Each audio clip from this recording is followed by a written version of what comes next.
Good evening to everyone present here. This is Ms. Titiksha Kabra, a member of Youth Brigade of Kaash Foundation. I would like to start with a quote by Joseph Schumpeter. Bureaucracy is not an obstacle to democracy, but an inevitable complement to it.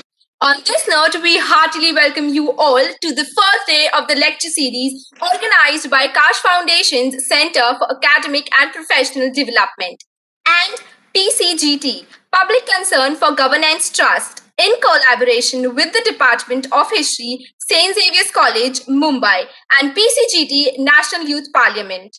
Kaash Foundation began its journey on 3rd October 2019.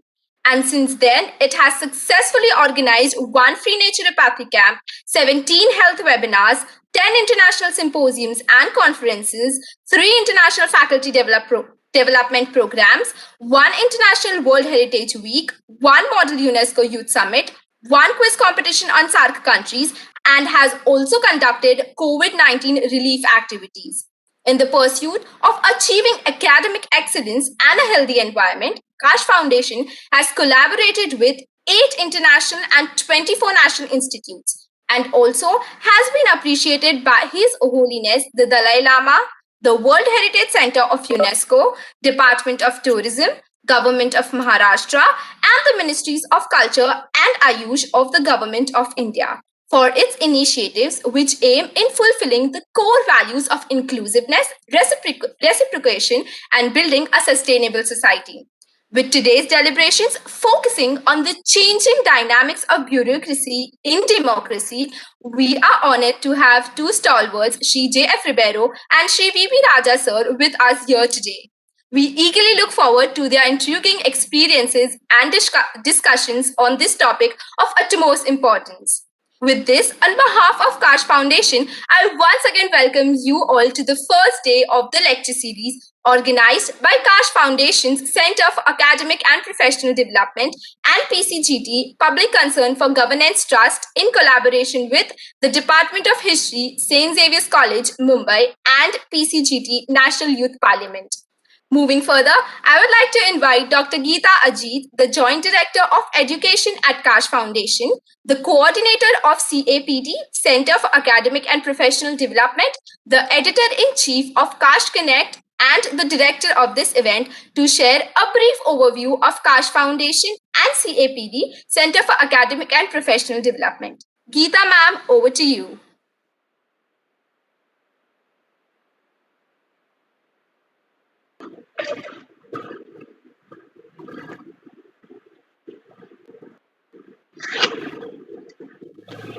Can you see me? Oh, I'm not visible now still. Thank you, Titiksha. Thank you. Am I visible? Yes, ma'am, you are visible. Yes, ma'am. Okay. Thank you, Titiksha. And once again, on behalf of Kaash Foundation, I would like to welcome all of you. It is really a pleasure to be here.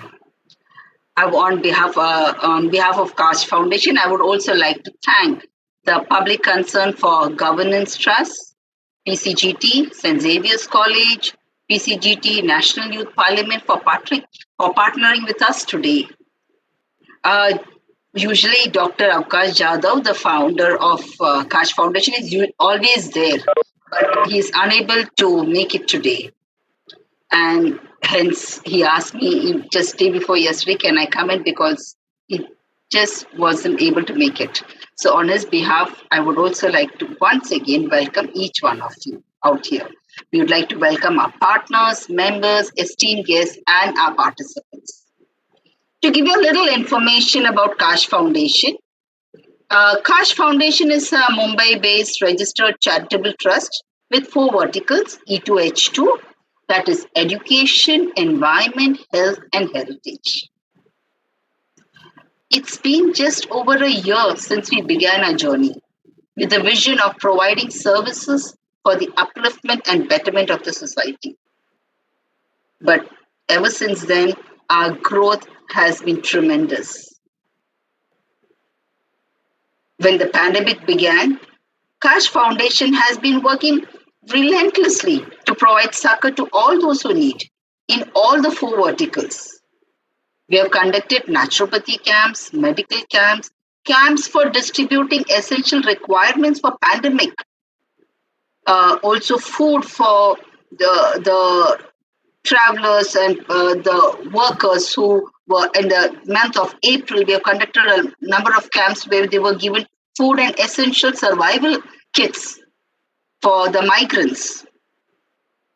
And we have had 17 health webinars, 10 conference symposiums, 3 faculty development, etc., where Titiksha has already given you the data. And we have collaborated with 24 national and 8 international organizations spanning 38 countries, almost all of the Indian states and union territories. The growth has been tremendous thanks to 6,000 plus participants from over 1,200 colleges all around the world. And now we are so fortunate to have started our Madhya Pradesh chapter a while ago. And we have our Calcutta and Gujarat chapters, which will be functioning very soon. Will be functional very, very soon. Let me introduce you to CAPD of KASH Foundation, the aegis under which this umbrella under which this event is being held. It was on 25th May 2020 when KASH Foundation launched a separate wing to bridge the gap between the academic instructions and industry requirements. This new wing, named CAPD, which stands for Center for Academic and Professional Development, was conceptualized by Dr. Kaash Jadhav, who believed that we need to find novel ways to ensure that education and opportunities should be available to all those who seek it. The youth are the future of our nation, and giving them a chance for a holistic development will give them confidence to face the challenges of the future. Compartmentalization and exclusivity of subjects and knowledge is a thing of past. It's time for academicians and professionals to approach every problem and barrier with a rounded, multidisciplinary approach.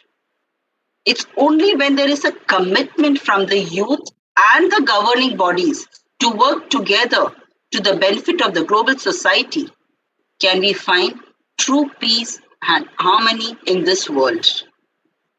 Keeping in tune with this philosophy, we at CAPD believe in the motto, time to renew, reinvent, and reinvigorate is now.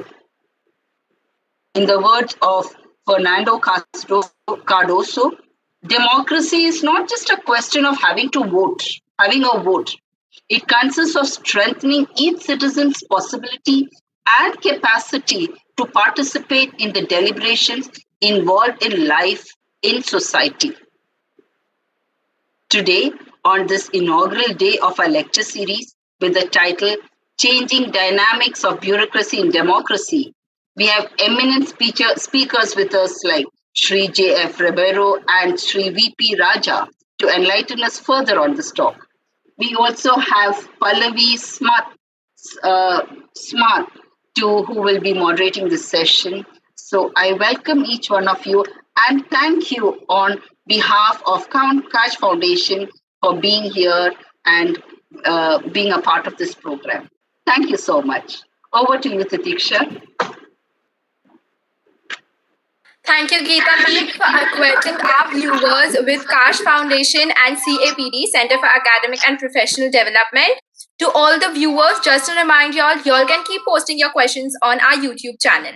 Going ahead, I would now like to invite Ms. Bianca Chettier, the Campus Ambassador of PCGT at St. Xavier's College, Mumbai, and the Vice President of PCGT National Youth Parliament 2021, to acquaint our audience with the concept of public concern for governance trust. Bianca, over to you.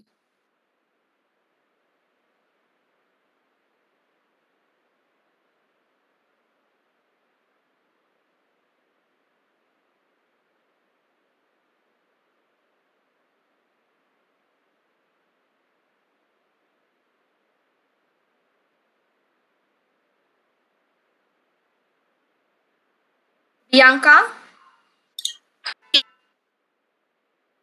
Yes, Satiksha. Over to you.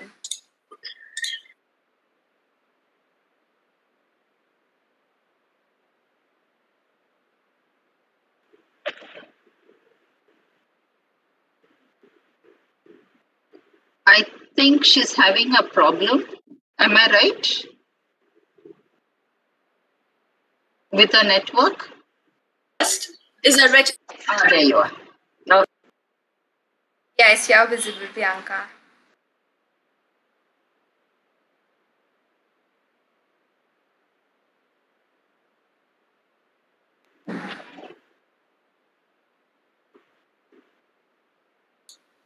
In order to sensitize and mentor the youth in ethical values, with emphasis on good governance, PCGT started the Youth for Governance program in 2012 and the National Youth Parliament in 2019. In the Youth for Governance program, the main goal is to make us, the youth, aware of being responsible citizens who can at any time take up issues that concern us and hold citizens' rights to good governance. In Youth for Governance, we are also made aware that not everybody will work in governance.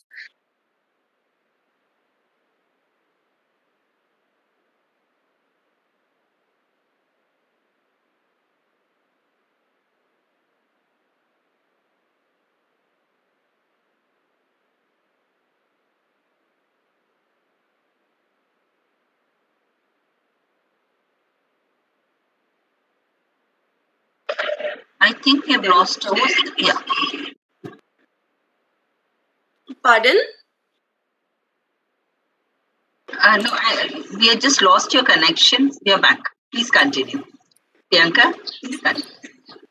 The internship program at PCGT is for a period of 30 days, wherein students come together and raise issues which concern them and deliberate upon them. We also have a first hand learning experience in knowing about the various aspects of right to information. The Kuchor program inculcates in us the feeling of togetherness and giving back to the society. The Campus Ambassador program at PCGT was started in the year 2019, wherein students from various institutes represent public concern for governance trust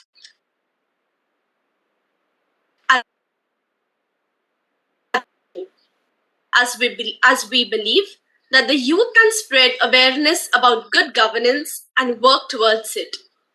In order to bring our efforts into actions, PCGT has previously organized dialogues, workshops, and webinars as requested by the campus ambassadors on issues related to good governance. These webinars are conducted by eminent speakers and role models from various fields who inspire and guide the youth towards good governance. Coming to the National Youth Parliament, PCGT National Youth Parliament organized its maiden edition in 2019 in order to build awareness, to sensitize and mentor the youth in ethical values with emphasis on good governance. After having two successful editions, we are now back with our third edition. PCGT National Youth Parliament 2021 will be held on 10th and 11th of April by means of an online conference. As a Vice President for the National Youth Parliament, it would be my pleasure to host all of you here. With the guidance and support from our trustee in charge of the National Youth Parliament, Mr. VP Raja, and our conference convener, Mr. Shivam Jain Kakadia, we assure you a memorable experience. Thank you.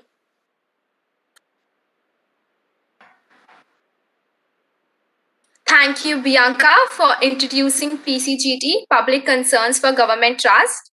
Moving ahead, I would now like to invite Ms. Ruchira Sarma, an active member of the Youth Brigade of KASH Foundation, the coordinator of this event, a member of the editorial board of KASH Connect, and a member of the documentation team of KASH Foundation for the introduction of the History Department of St. Xavier's College. Ruchira, over to you. Am I visible?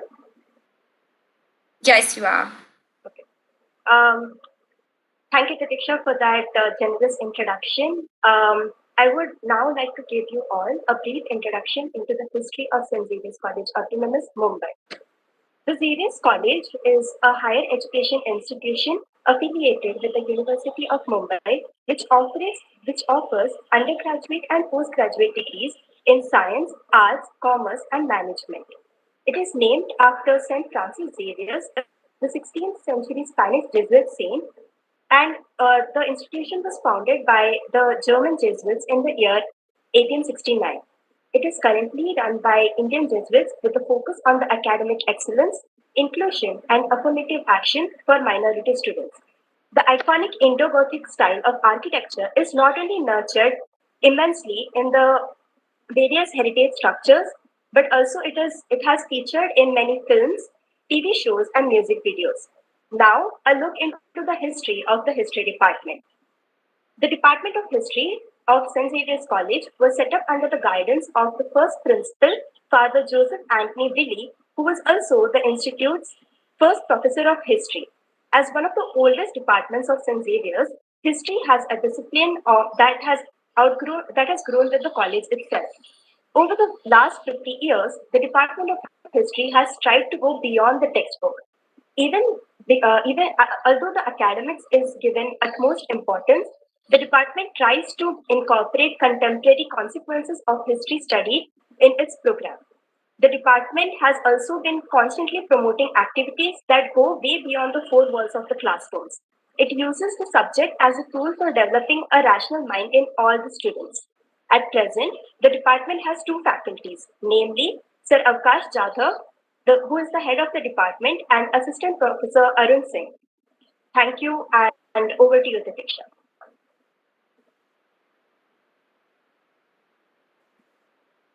Thank you, Ruchira, for introducing the History Department of St. Xavier's College.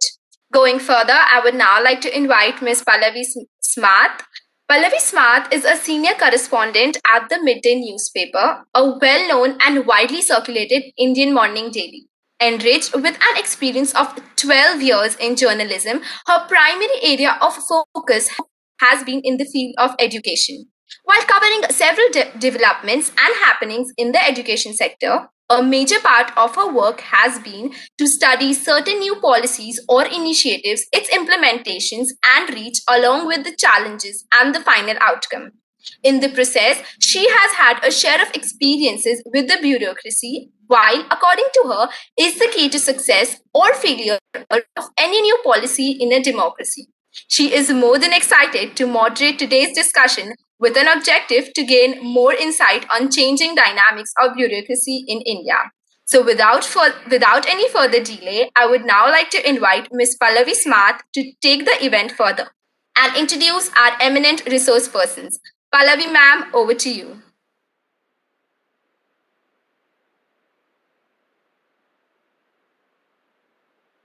Thank you, Tatiksha, for this welcome. Taking this forward, I will start with democracy, a word that originates from Greek word demokratia. It literally means rule of the people, and it is incomplete without bureaucracy, one of the integral part of it. And thus, with changing times, we have seen several changes in the ways that the bureaucracy functions to continue to remain relevant and effective. While it was very important to come out of the old British system of bureaucracy, from approach of a controller to that of a nurturer, we did not forget that several changes and challenges it has already faced in its journey up till now. But with more socio-political changes, do we need any kind of revolution in the bureaucracy as well? Let's find out with our discussion with eminent speakers today, Sir Julio Ribeiro and VP Raja sir. It is my honor to welcome and introduce both these speakers. I welcome Ribeiro sir first. Mr. J.F. Ribeiro graduated in Commerce from Sydenham College and completed Law from Government Law College. He joined the Indian Police Service in 1953 and rose to be the Commissioner of Police, Mumbai, from February 1982 to May 1985. Later, he served in quick succession as Director General, Central Reserve Police Force, Director General of Police Gujarat, Special Secretary to the Government of India's Home Ministry, Director General of Police Punjab, and finally, Advisor to the Governor of Punjab. Besides other awards, he is the recipient of the Padma Bhushan in 1987. Post retirement, he was appointed as ambassador to Romania, where he served for 4 years from 1989 to 1993. The then Prime Minister Sri Atal Bihari Vajpayee had asked him to be governor of Jammu and Kashmir, but he declined because of his involvement in social work in his native city of Mumbai. He is the founding trustee of Public Concern for Governance Trust and also heads the Mohalla Ekta Committee, which works for communal harmony. I welcome Ribeiro sir to please begin his address.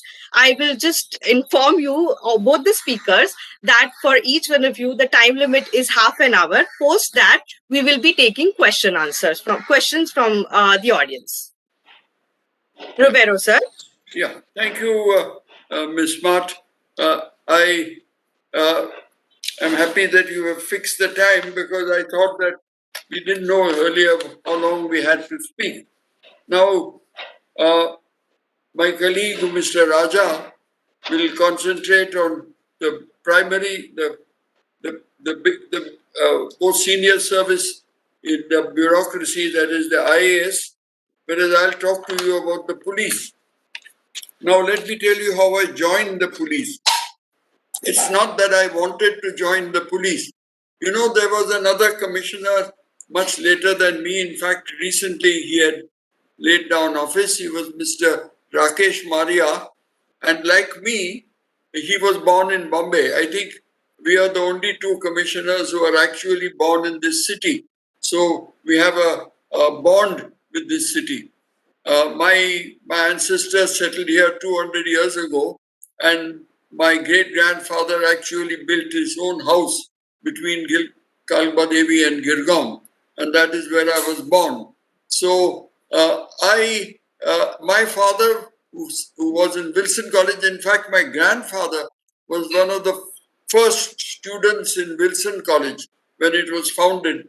It was founded earlier to St. Xavier's College, and my grandfather went there.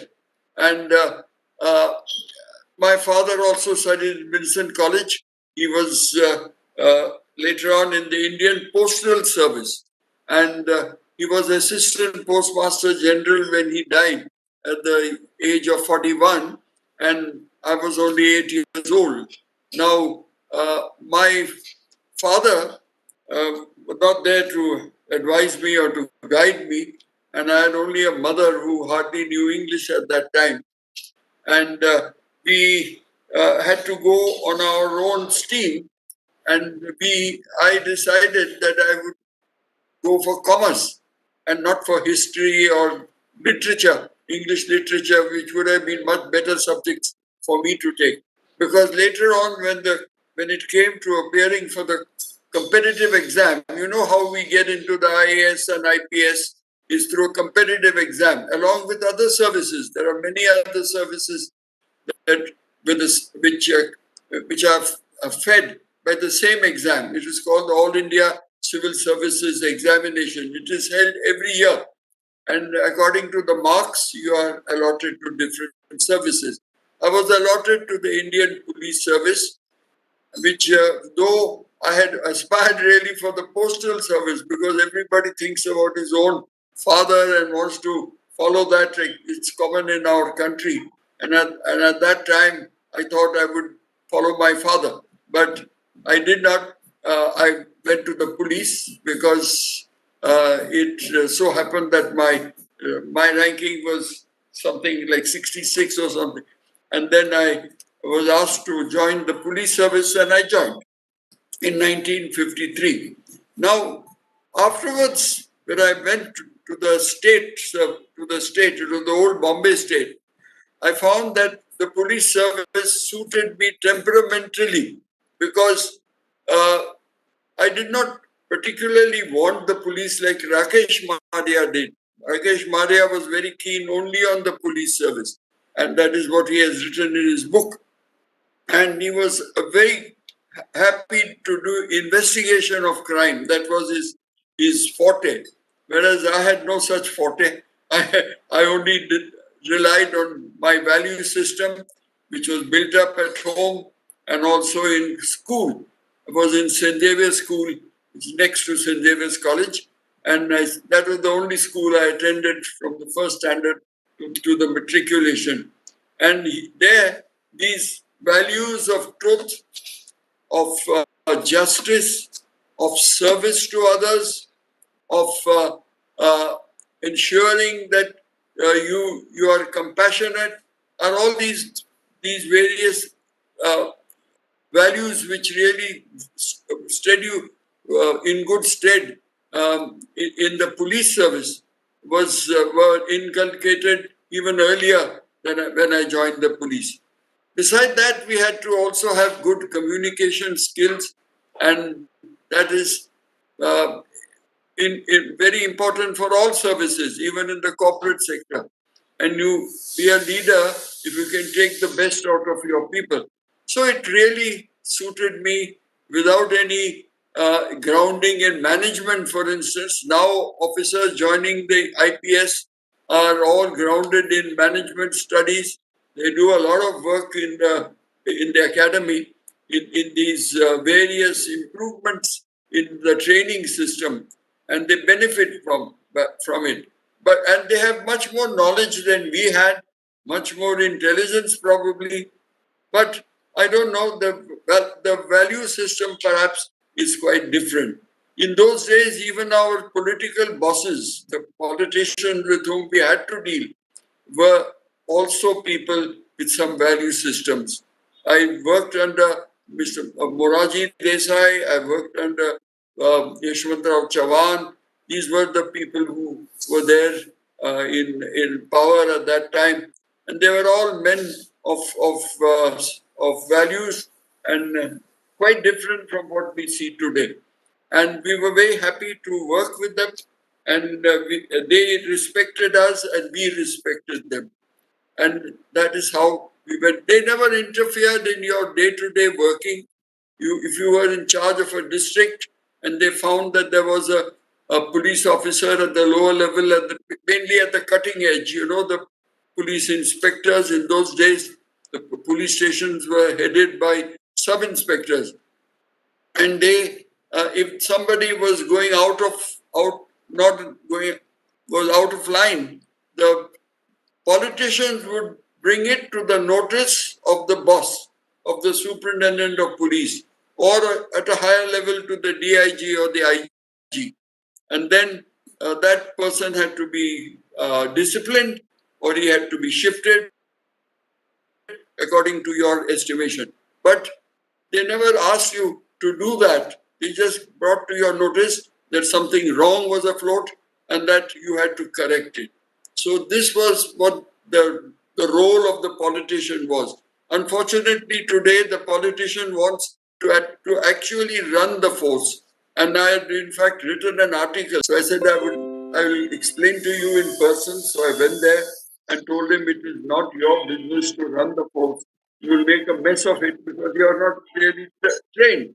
And you do not know the people who are working at the grassroots. You have been only told by your supporters that this man should be given this job and that job, because that is only patronage, and which is not good for the running of a force. So these are some of the things that were different in those days.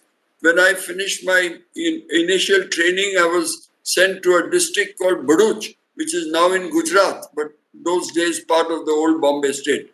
It was a very small district, but the police chief there, what we call the superintendent, was Mr. Nagarkar.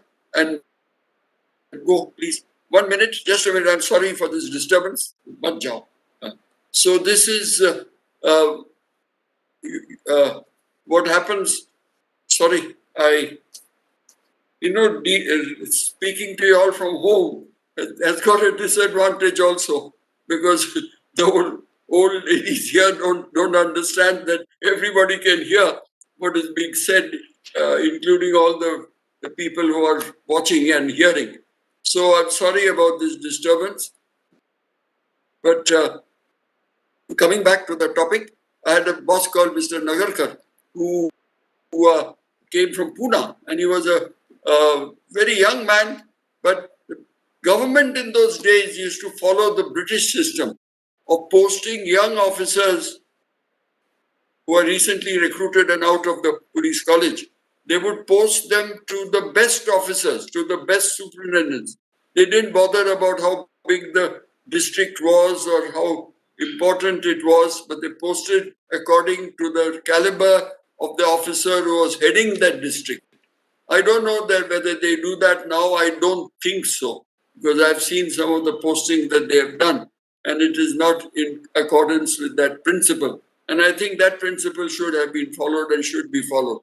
Because Mr. Nagarkar broke me into, he made me stay at his own house. I stayed with him and his family for 6 months of my initial training. And he really, and I remember one of the things he told me, Ribeiro, always be ready with your baggage.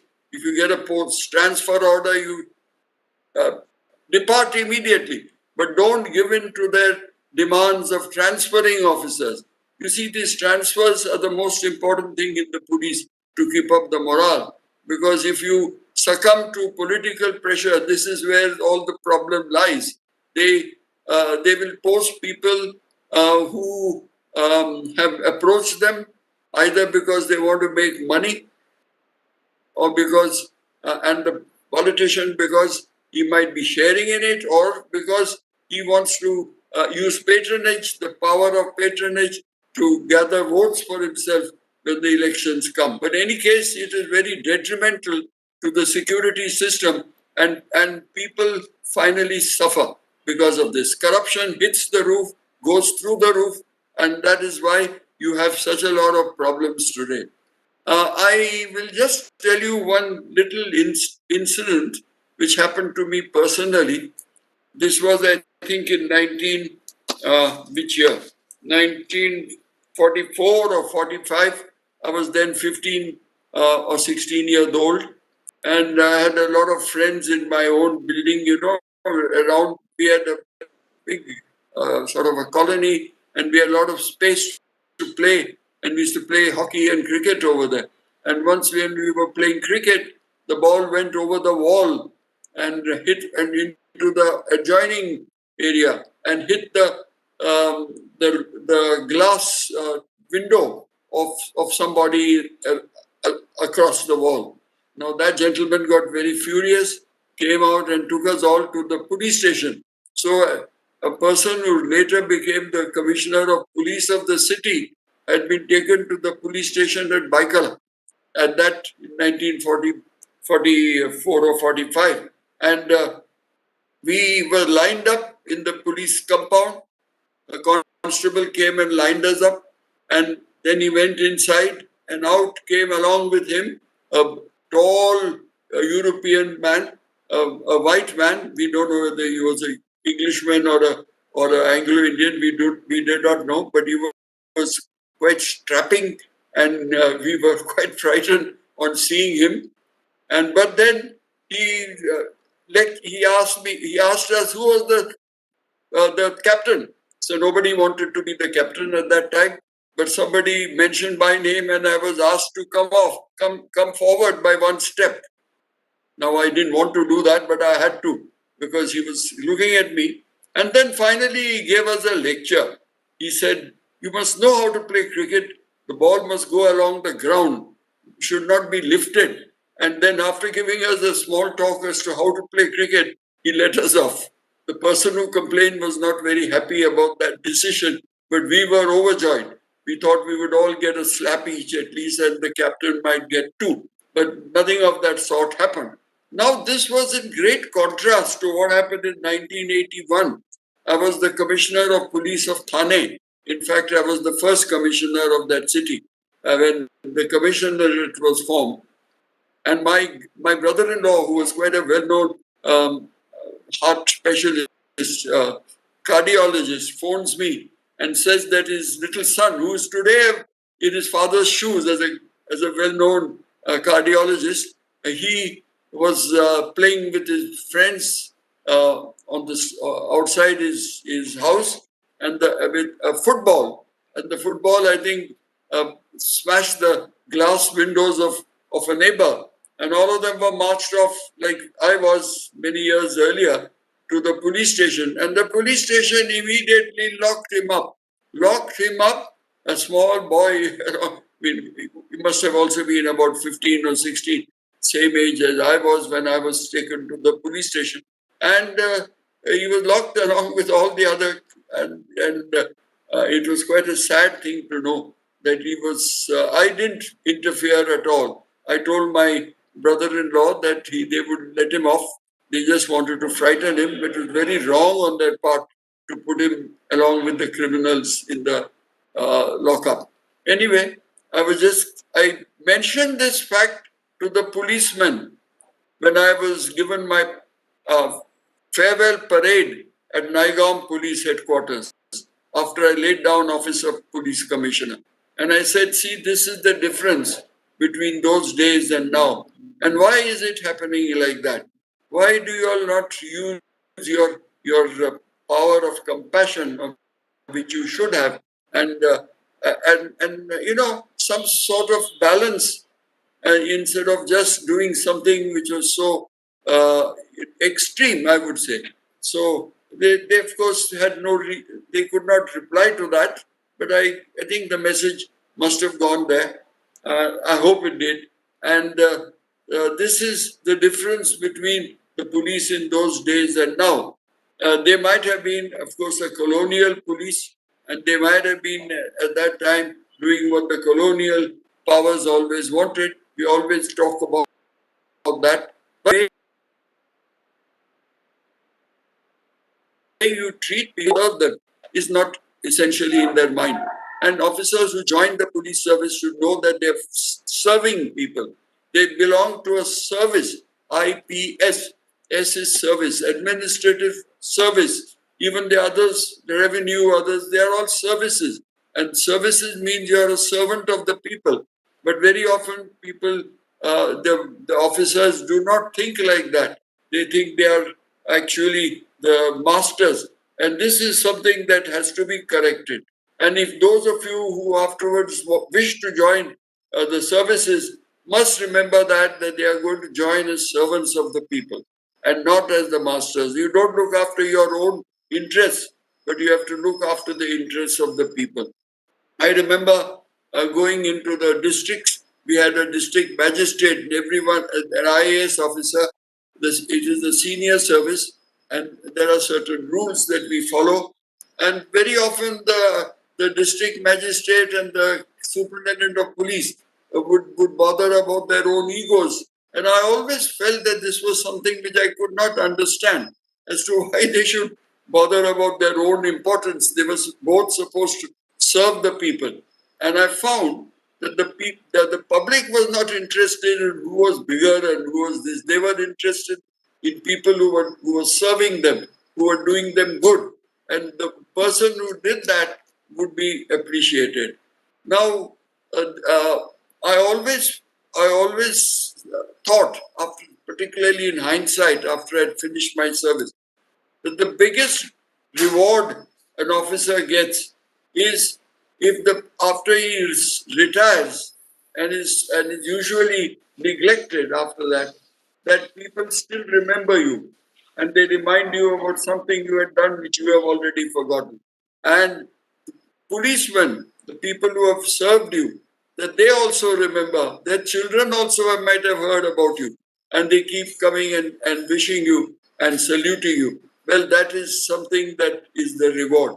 You might have got, as somebody has mentioned, I got the Padma Bhushan. But what's the point? Nobody remembers that. You don't even write it. Even you have forgotten it. But you will not forget the good you have done to the people, given them justice, which is the most important thing. The police is the first stop in the justice delivery system. After the police have finished the investigation of crime, the case will go up for trial. Then you'll have a prosecutor, you'll have a defense lawyer, you will have the magistrate who or a judge who decides the case. And finally, if the accused is sentenced to prison, then you'll have a jailer. These are all members of the judicial process system. Their turn comes. And each of these, the first step, that is the police, if they are just, if they do not try to save a person who has committed a crime or involve a person who is not involved, then I think he has done a great duty by the Constitution and by the law. Unfortunately, this is not happening today. In those days, it used to happen. I didn't have many complaints about interference by the politicians, particularly in the investigation of crime, and I didn't have complaints about being surpassed or overruled by people who wanted their own work done. I remember this the Gauli gang, which has now become so important. In those days, he was only a junior in that gang, whereas there were people who were much senior. And the number two in that gang, I had put under detention as police commissioner. Now the Minister of State was very keen that that person should be released because your BMC elections were around the corner. And he told me that he is going to help us. So I said, sir, I'm not here to help in elections, and I can't do that. I have given reasons why I have detained him. So if you want to overrule me, you are entitled to do it by law. But I am not going to change my order, and that was accepted. I mean, I don't think that at any time we had problems with the politicians. But today the politicians rule the roost because the officers themselves are allowing them to do it. And this, unless the officers stand up for what is right, what is just, what is the truth, and say that we will not do that. In fact, they may be given much more. Besides being transferred, they could be harassed in many other ways. But even that, I think, should be accepted. But if you go on allowing them to take advantage of their position, then I'm sure that this will go totally out of hand. And I feel that that time has come because you have seen the way our investigative agencies, even the CBI, which was so well respected, is now no longer respected. And people wonder whether they'll do justice in the case. The other ones, now we have new investigative agencies like the NIA, for instance. I mean, we had the case of Pragya Thakur, where when the NIA representative came and approached the advocate, the lady who was prosecuting the case, instead of briefing her about how the case should be strengthened, he asked her to be very kind to that accused, and which the prosecutor immediately reported, and it came out in the public. So these are the things that are happening today, and I think that it is the reason why politicization has crept into the police force, into the bureaucracy, and in other departments. Even the election commission, which was so well respected in the times of Session and the other gentleman whose name now slips my tongue. And these are things that we are really sorry for, because the path that politics is following is not one that gives us any satisfaction. Those of us who have have a conscience get really upset when we are told to do something which is not correct. And there are officers who refuse. Hi, sir. Pallavi here. I am so sorry to interrupt you in between, but just wanted to give you a reminder about the half an hour, sir. If we have 5 minutes for half an hour to conclude. How many minutes? 5 minutes, sir. 5 minutes. Yeah, okay. That's all right. Thank you, sir. 5 minutes is fine. There's no need. I can. So generally, I want to tell young people that they can do a lot of work, lot of good to the public if they want to serve. And if they join the services, there is a lot of scope for being useful to society. I think that, for example, in the police service, if you are a good social worker, I think it will be a great boon to the people. And a social worker who has the values of truth and justice, these are the two important values that you have to think about. And it should come naturally to you. If it doesn't come naturally, always keep in mind that that is what the people expect of you. If you stray from the narrow path, the people will understand that you are doing that. You can't fool them. You can fool people only sometimes, but not all the time. And people immediately know who is working for the people and who is working for himself or herself. So this is a service which can be of service, which can be of great use to the country. Let it go forward, because unless the country is ruled by the rule of law, that is, you have a law, it is implemented and implemented properly in spirit, not only in letter. So this is how I feel that young people should be this. If later on, I presume there'll be questions and answers, I would be happy to answer them. But generally, the bottom line of my talk is that this is a service that can be of very great change, can help you to the country to advance.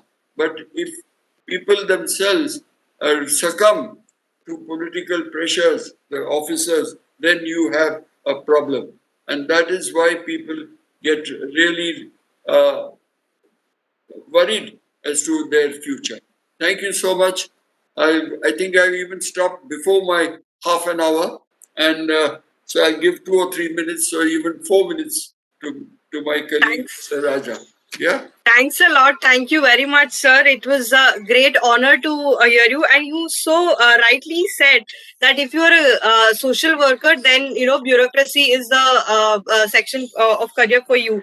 And it is also important to note what you said is a bureaucrat makes changes to a public's lives of people at large, and so they are remembered for all the small changes that you might have done, which actually was a big change for that specific person or a set of society, than being remembered for all the awards and the positions that you have held. It's so rightly said with all the anecdotes that you shared from your time, sir. Thank you so much.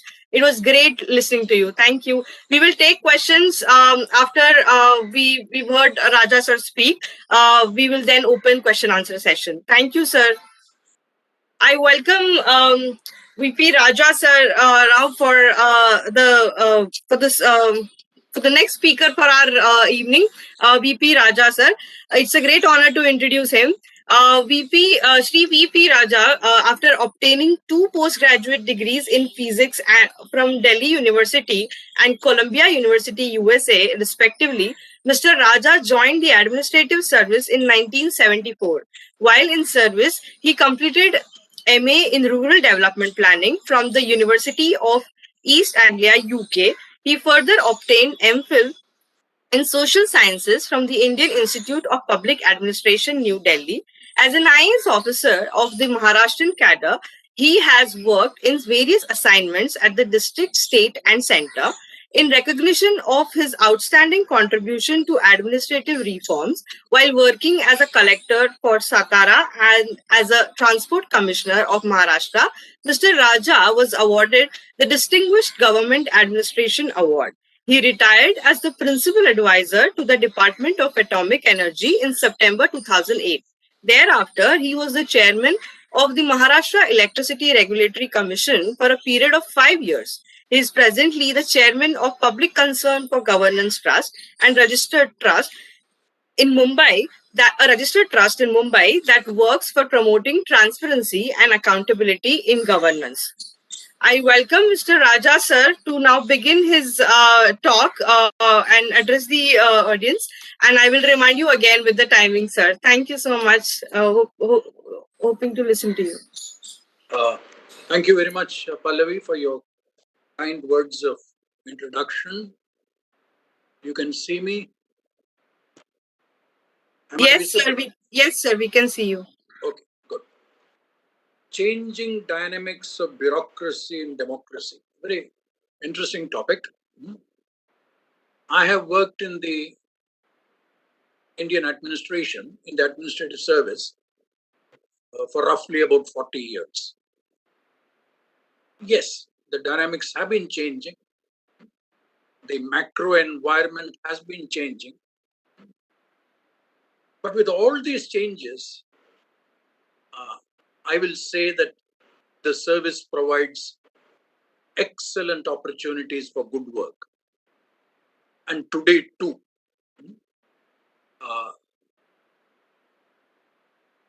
it's true that the service, there was a predecessor service called the Indian Civil Service. And today from my bookshelf, I took out, because I knew that I had read this 40 or 50, 45 years ago. There is a beautiful book of the Indian Civil Service during the colonial days.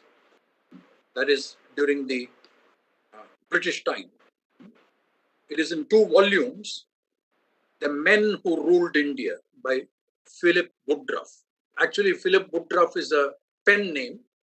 The actual name of the author is Philip Mason. The Men Who Ruled India, volume 1 is Founders, and The Men Who Ruled India, Philip Woodruff, that is Philip Mason. Volume 2 is The Guardians. And I picked up this book from my shelf and found, when I had read it, because I have this habit of, after reading a book, noting down the date when I completed reading the book. And the date says 22nd November 1969. That is the British Civil Service. Of course, when India became independent and we gave ourselves the constitution, which we adopted on 26th November 1949, based on a lot of debates which took place in the Constituent Assembly, one of the points which came under a lot of discussion was, should we have a service like the ICS after independence? Raja sir, I'm so sorry to interrupt. Pallavi here again. Just wanted to ask you if you could be a little louder, sir, for everybody to be audible. Okay, thank you. Thank you, sir. So in the Constituent Assembly, there was a lot of debate on whether the service should continue. I hope my voice is clear now. If you could get a little louder would be better, sir.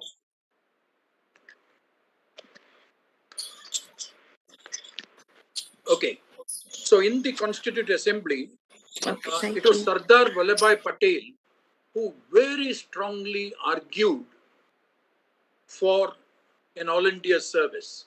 In fact, both the IAS and the IPS, much later, yet another service called the Indian Forest Service came. These are the 3 all India services. And Mr. Sardar Patel and Dr. Ambedkar argued very strongly for the continuance of this, for having a service. In fact, Dr. Ambedkar in his speeches says that the civil services will be forming a protective ring around the constitution, unaffected by the political changes that may be taking place. I think a lot of foresight in that. Because these services, the IAS came into existence in 1951 by an act of parliament under Article 312 of the Constitution. So the IAS and the IPS, the All India services, find a mention in the Constitution itself. I joined the service in 1974, as was mentioned. spent the initial 8 years in 4 districts in Maharashtra. I was trained in a district called Nanded, then was assistant collector at Aurangabad, then CEO of the Zilla Parishad at Alibag, and thereafter collector and district magistrate at Satara. All put together, 8 years was spent in districts. And the real learning takes place in the district. It's something like you're literally pushed into the lake and you have to swim. There is some formal training at Mussoorie, but the beauty of the service is situations will arise and you have to act. There isn't too much time given for you to think and decide and consult, etc. You simply have to act. So one of the beauty of the service is in those 8 years of district life, so many emergencies take place. In fact, if I were to list them, that itself will take a few hours. Just to give 1 or 2 examples, everything seems fine. At about 9:30, you get a telephone call saying that in a railway crossing, unmanned railway crossing, a bus has got crushed by the train, and there could be casualties at some interior place. Now, you have to move into action. You have to see what best can be done. I remember while working in Alibag, an Indian Airlines flight crashed somewhere near the Katraj Ghats. Heavy rains, a lot of people died. And the question was, in the middle of the night, you have to arrange, first thing is to bring the bodies down, identify them. It's not too far away from Bombay and Pune, an Indian Airlines crash taking place. And everything has to be done. You can't wait, I look into it till morning. No. So finally, I remember we got hold of municipal workers from the then Panvel Municipal Council. How do you get people to go up, and there are no roads, go up, identify the dead bodies, bring it down in stretchers. But you have to organize all in the, besides, of course, known big challenges like conducting an election or some natural calamity takes place. So you get a large number of experiences. Let me give one, for example. I was in Mussoorie. Then my first posting was in Nanded as a trainee assistant collector. And I still remember I joined on 29th August 1974. And on 5th September 1974, there was a message that the Godavari River will be totally flooded and we need to evacuate people living in the banks of the river in villages. The reason is the monsoon is still going on, but upstream there are dams. There are dams in Nasik, and irrigation people will obviously like to fill up the waters of the dam at the time of the monsoon till the maximum safe level. Because how much water you're able to retain will determine what will happen in the Rabi season of agriculture. So when heavy rains take place in the catchment areas towards the end of the monsoon, on the one hand, you must protect the dam. You can't allow it to go above the maximum safe level, then the dam will collapse. So water has to be released. So water getting released from upstream dams and simultaneously heavy rain taking place means downstream, a lot of villages will get flooded. Again, no time to think. You have to organize evacuation of people, and then the divisional commissioner at that time uses every officer. So one of the biggest relief camp organized was at the Ayurvedic college in Nanded because it had big halls, etc. So that was made into a relief camp, and the divisional commissioner ordered, Mr. Raja, you are in charge of the relief camp. And I've joined just a week before. Now do whatever is required to be done. That's it. And okay, you organize, everybody does cooperate, the entire district, everybody, you get hold of the PWD, you make things. By the time you organize, people have started coming in trucks because your lower staff, the revenue inspectors and tahsildars have put their teams. People are being put in trucks or buses, being brought to the revenue camp, entire families with children, with grown-up people, very grown-up people. You have to organize food for them. So you get hold of the Traders Association, get hold of a few restaurants and ask them to make food packets. By the time you have finished all that by 11:30 or 12 at night, you start thinking, by when morning dawns, there's going to be a sanitation problem. So in the night, you must get hold of PWD engineers and workers and make huge trenches, which can be used as toilets. And you need to cover them. See, so it's literally minute-to-minute planning. But because of these kinds of experiences, and this happens everywhere, the nature of the emergency and the beauty of the service is you get into a kind of a confidence where everything is possible, whether you know about it or not.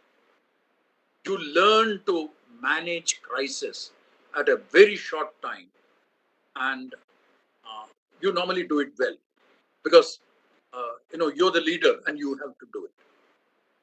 And that beauty of the services continued till today. I think we must all appreciate the outstanding work done by the Municipal Commissioner of Mumbai after this COVID. One just has to see what all has been arranged in the last 10 months by the municipal commissioners. So that's one aspect of the service. It is true, as there was a period, even when I was working as Collector Satara, when the relationship between the local politicians and the collector was quite nice, in the sense they themselves used to give this example. Listen, the administration and we are like two wheels in a vehicle. One has to. And let me give an example of an excellent MLA, Maharashtra Legislative Assembly MLA. I still remember his name, a person called Keshav Patil. He was an MLA from a taluka called Kathao in Satara district. He used to meet me about once in 2 weeks, very systematically. He used to maintain a diary where he would have visited various villages in his constituency and will give a list of problems. And he'll explain it to me and give me a written list also, that I'd gone through this village and there they had these kinds of problems. And then leave it. After about 2 weeks, he will come with a new list, and you can tell him from his previous list that out of these 9 items you had mentioned, these 3 have been done because they were simple, problems have been sorted out. These 4 cannot be done for these reasons, and that's it. And these 2, work is in progress. The relationship between the so-called political leaders and the collector was that smooth. Of course, the credit goes to the leadership, like Mr. Ribeiro mentioned. The leader who created those kinds of politicians, I can definitely say, was Mr. Yashwantrao Chavan. When I was collector, Yashwantrao Chavan was the deputy prime minister. But he used to visit, if not at least once in 2 weeks, he used to visit his home place, that is Karad. And obviously, he was deputy prime minister. So it was my protocol duty also to call on him. So once in 2 weeks, I used to meet Mr. Yashwantrao Chavan, the deputy prime minister, at the Karad guest house. And as collector, often used to sit with him. When he will, a lot of petitioners will come, describe the problems, hand over some paper. Some papers he'll keep with him, some he'll hand it over to me, that kind of a thing. So I remember once asking him, after he had spent about 3 hours doing this, Sir, how do you kind of about 200, 250 petitions have come to you in the last 3 hours? He said that, well, some problems you will be able to solve. Some I'll take it up at different departments. That's why I've separated it. But please remember, 80 to 90% of the problem of the grievance is solved when that person knows की साहेबांनी ऐकून घेतलं, that Mr. Yashwantrao Chavan has patiently listened to me. And he had a, I won't call it a trick, a very genuine. That is, after a person has explained this problem for about 3 or 4 minutes, Mr. Yashwantrao Chavan will summarize it to him in 30 seconds. So the person is fully satisfied that his problem has been heard by none other than the Deputy Prime Minister of the country and a politician of that district. So he said, I hear them, and the knowledge that I have understood the problem, 90% of the problem is solved. There. So these are some beautiful things you learn in district. So there are, like in every other walk of life, there are good politicians, bad politicians, mischievous politicians, in every walk. That can be told of every profession. So I don't believe that we need to brush anybody with a wrong brush. I'll just give 1 or 2 more instances before my time is over. I remember while working as CEO Zilla Parishad Alibag, those were the years 1978-79, that Alibag, very near Mumbai, that entire district is known for paddy cultivation. Paddy is the main crop that is cultivated. And paddy starts the moment the monsoon, you get heavy rains, and you plant, then you transplant, and it requires a lot of interculture, and you get the harvest. Now, during one of the years I was there, I think it was 1978 or 79, there was a pest attack on this paddy crop by a pest called the stem borer. In Marathi, it is called Kod Kida. The English name for it is stem borer. So as the name suggests, the stem borer basically bores through the stem of the paddy. Everything will look nice outwardly, but when you do the thrashing, harvest, and after that thrashing, hardly any grain will be there inside. The outward husk will be fine, will be looking nice. So you lose a lot of damage. The trouble is something more than that. This larva called the stem borer or Kod Kida, after doing all this damage, goes into the pupal stage and remains in the stub. So after the harvest is over, if you don't physically take out all the stubs and burn them, they will remain in the soil, and next time you sow anything in that field, it will again go back to a larval stage and cause damage. So I came rushing to Mantralia, discussed the matter with the Agriculture Secretary, and the Agriculture Secretary took me to the Chief Secretary and the Agriculture Minister, and literally within a 1-day stay, within 4 or 5 hours, they took a decision. Okay, we'll sanction a scheme for you, where if people bring, after physically taking out the stub to a central place and burn it, for every kilogram that or every ton that they're able to burn, they'll be given so many rupees. Simple scheme, because that's the only way to destroy this stem borer.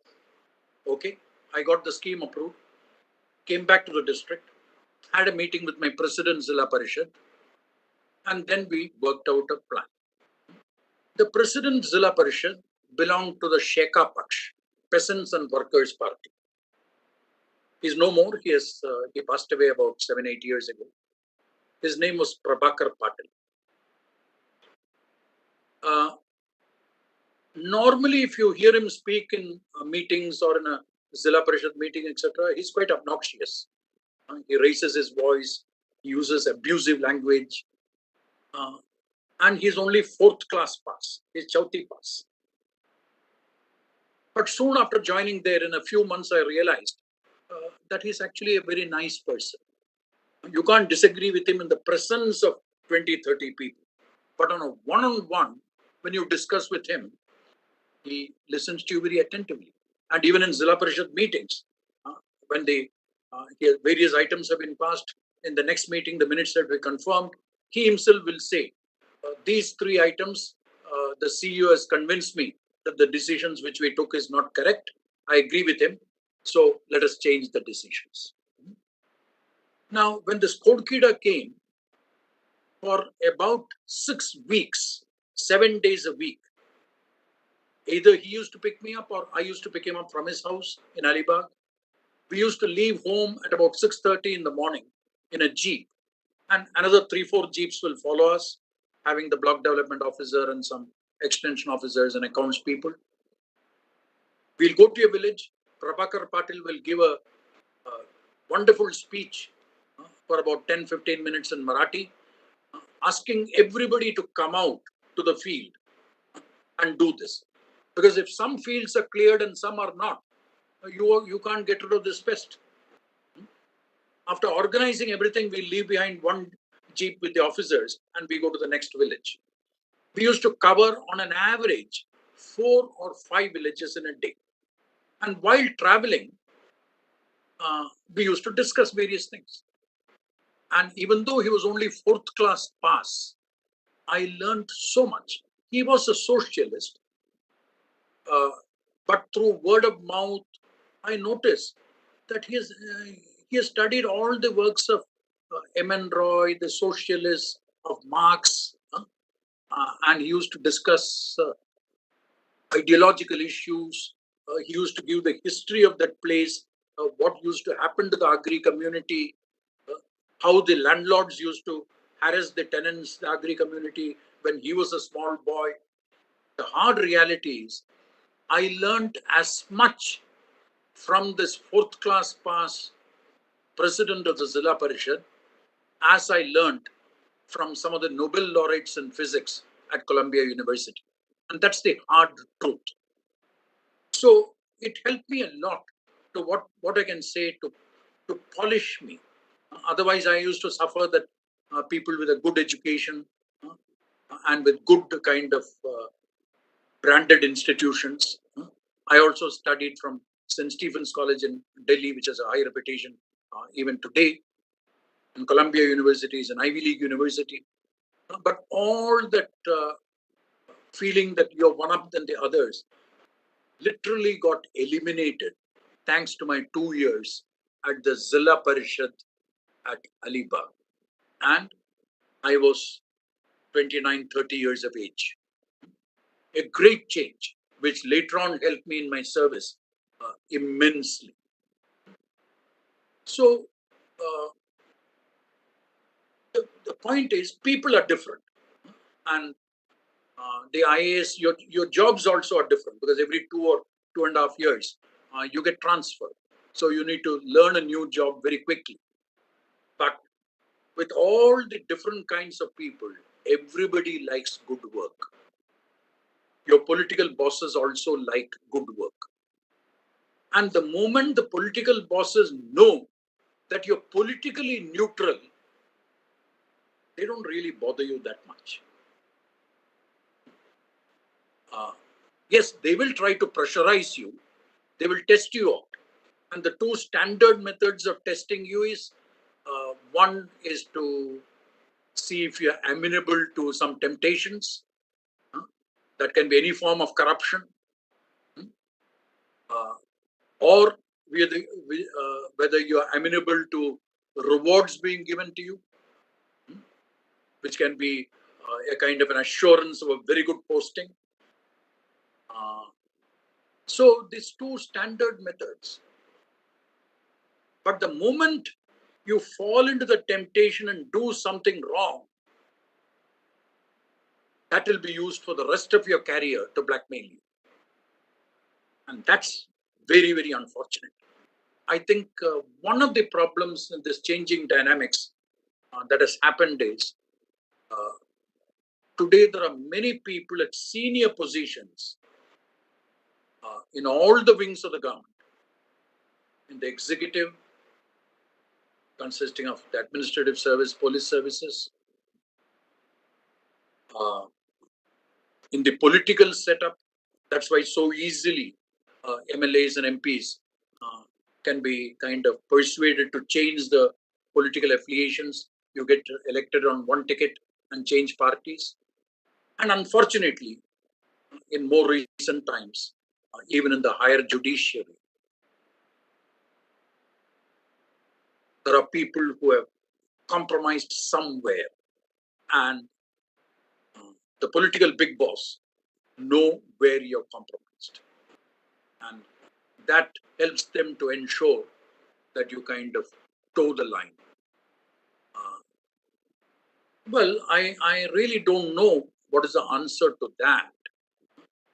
While luckily, it is true that during our time, we did get into conflicts sometimes, not always. Like I had a standard philosophy that I worked with a number of politicians, but the moment I'm in charge in a department, in the first meeting itself, I will say I'd like to have a detailed chat with you at a time convenient to you over the next few days.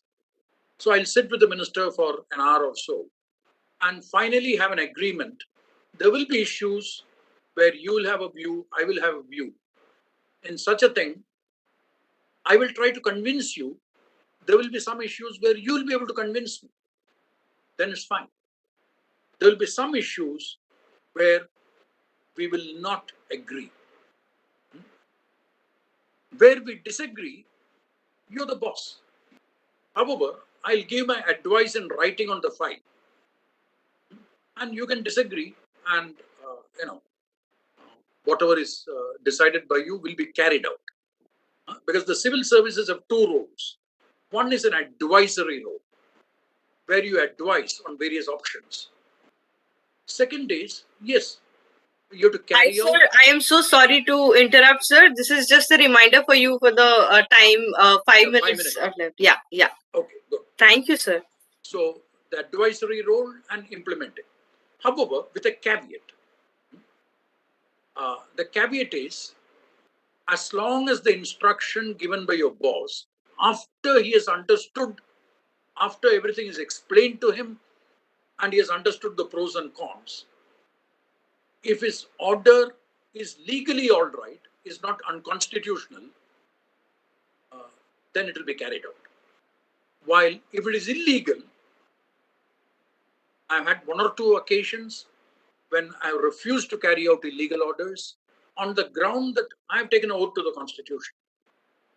But in my 40 years of service, for this kind of a disagreement with very senior ministers, I've been transferred only on 2 occasions. But luckily, from one department, I went to another department. One was when I was Secretary of Housing. I got changed overnight from housing to higher and technical education. And again, there was a serious disagreement where I felt this illegal, and I got changed from higher and technical education to water supply and sanitation. 2 changes. But in all these cases, the chief secretary will try his best to bring about peace. But in recent times, the capacity of the chief secretary as the head of the services perhaps is getting weakened. I think I will stop at this, and at the question answer session, I can take the questions. Thank you very much. Thank you very much, Raja sir. You really, actually gave a glimpse into a civil servant's life, especially with that pest incident that you shared from your area, your constituency, where, it is a clear example of how a scheme can develop or get constituted in Mantralaya.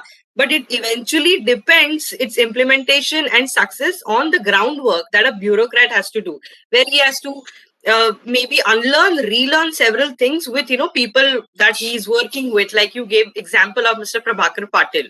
So it's a really great glimpse that you have given into a life of a civil servant. Thank you so much, Raja sir, for this great insight.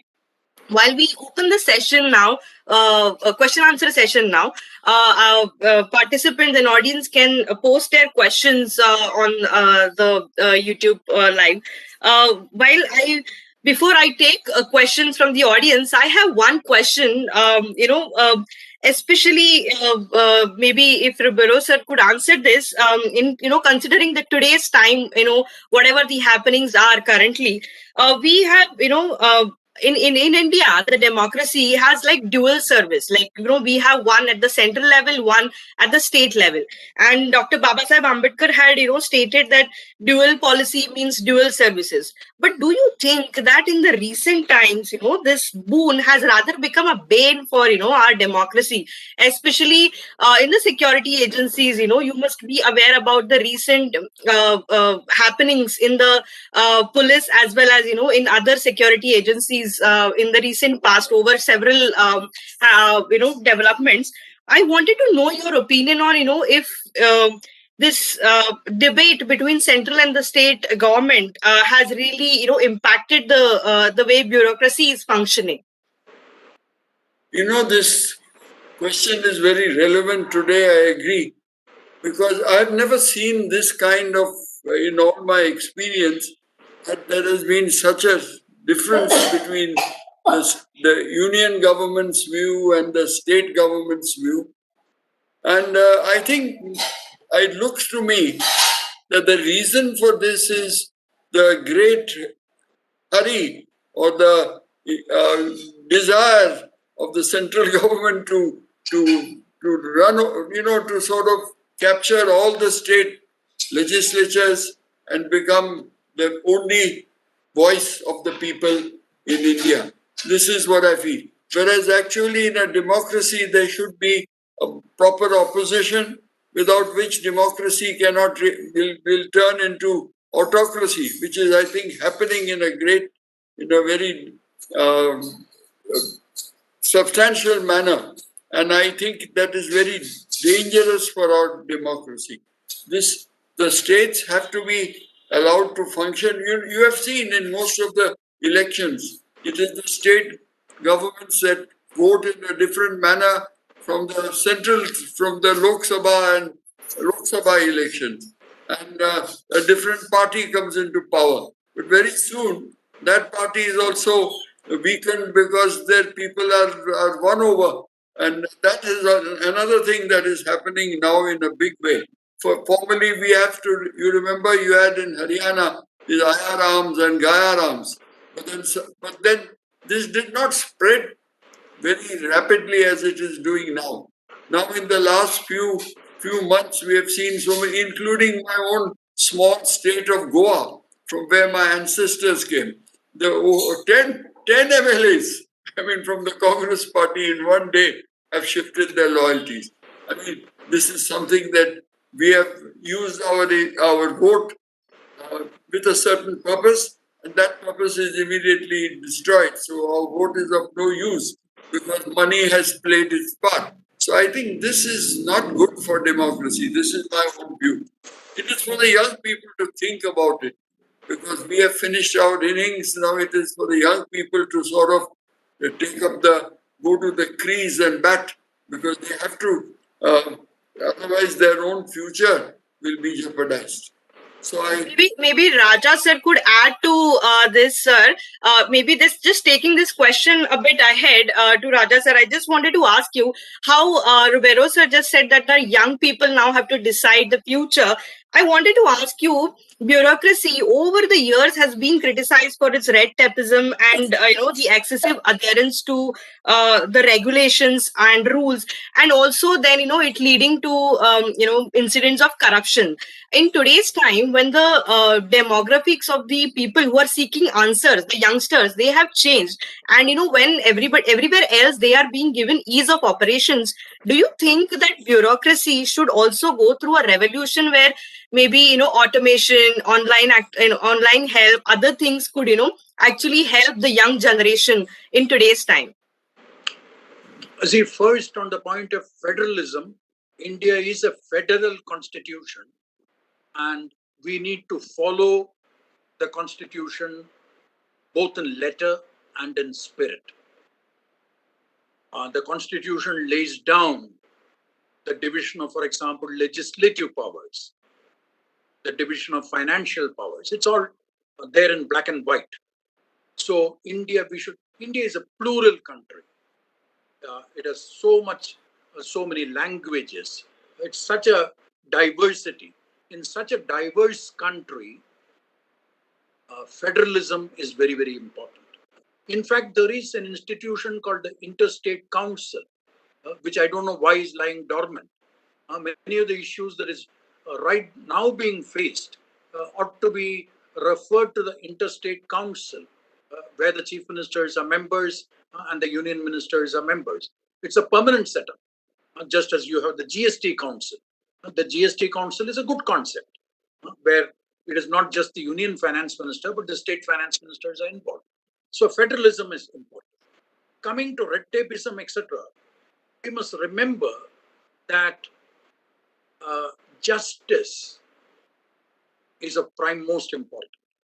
And if you read historically, even Plato's book, The Republic, talks about justice. And in the dialogue at the end of it, everybody comes to the conclusion, no, it's much more difficult than we think it is. So perhaps as human beings, perhaps we don't have the capacity to provide justice. Then what is the second lower form of justice?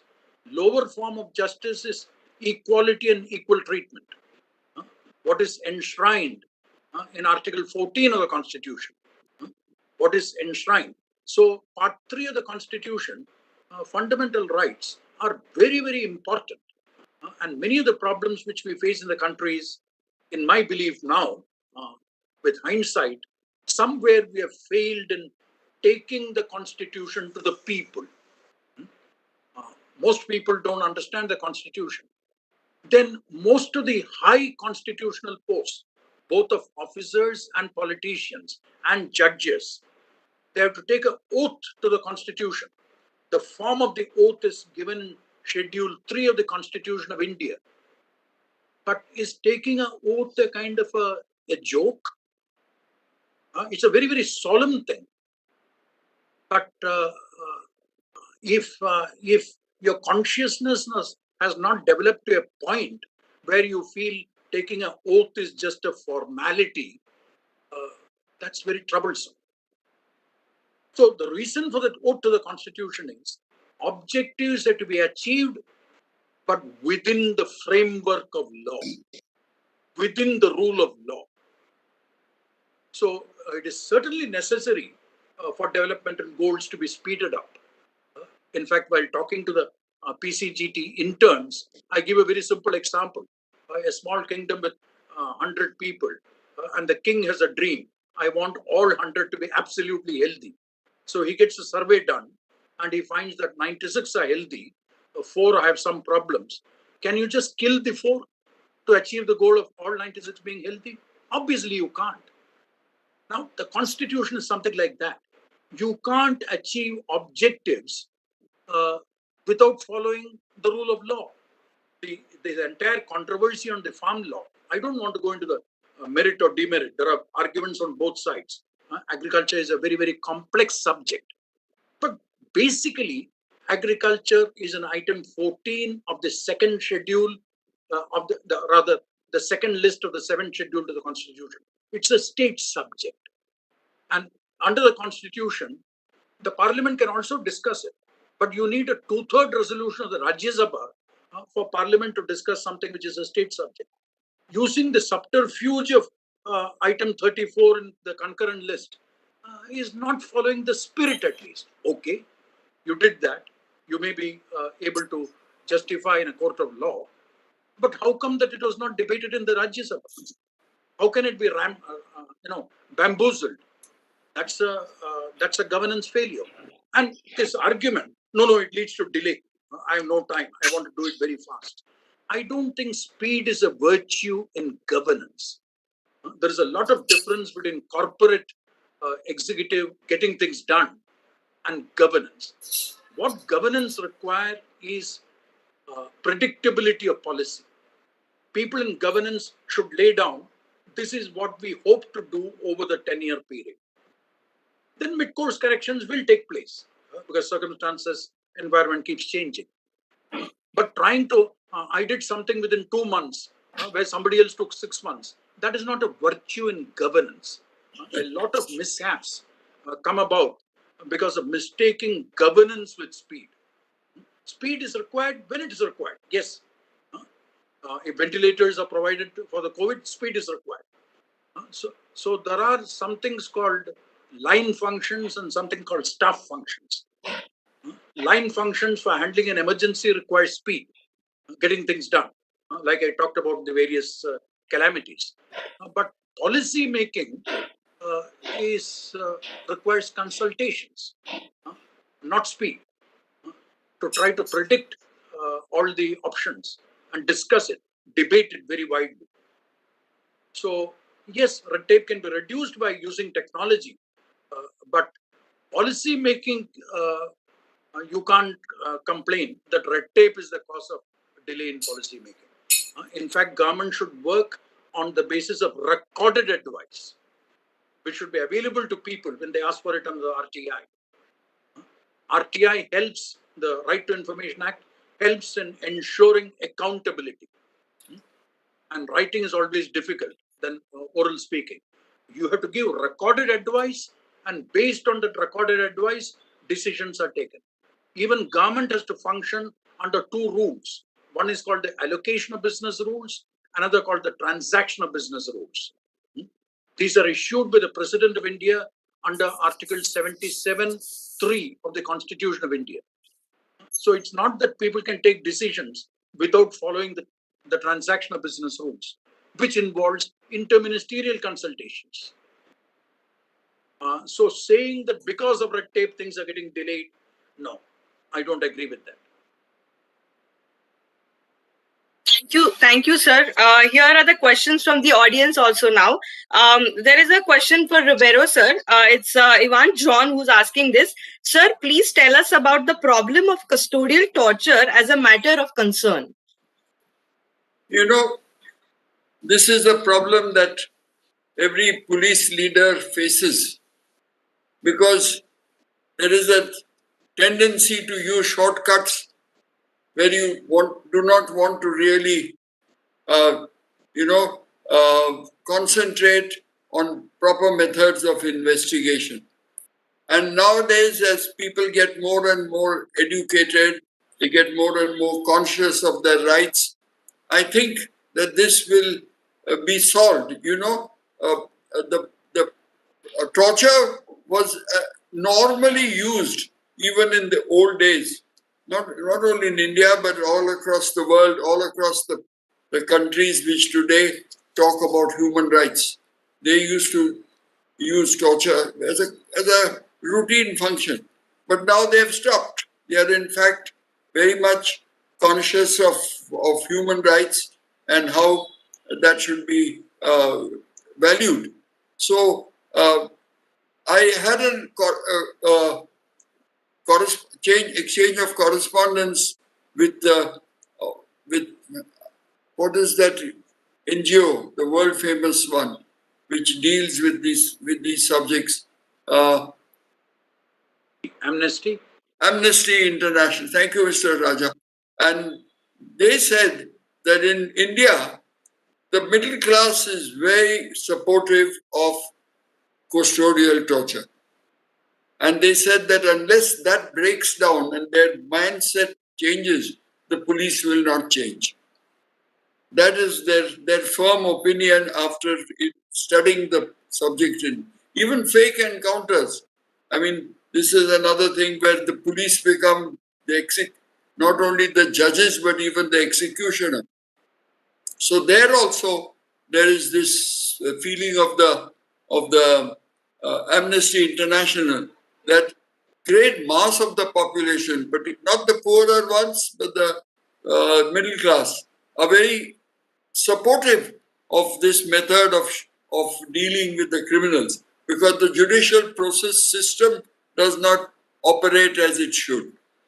The judicial process takes so long, and by that time, even they are let out on bail.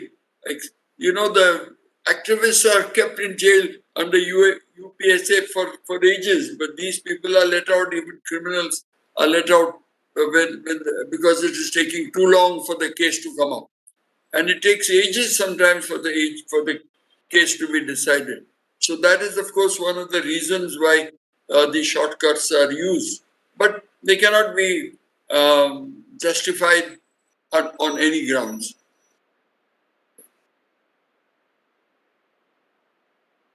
Thank you, sir. Thank you. There is a question for Raja, sir. Akanksha Mishra is asking, could you please elaborate how in recent times the powers of Chief Secretary have been weakened? What I was mentioning was, at the time when I was in service, whenever a secretary, for example, the chief secretary is the head of the services.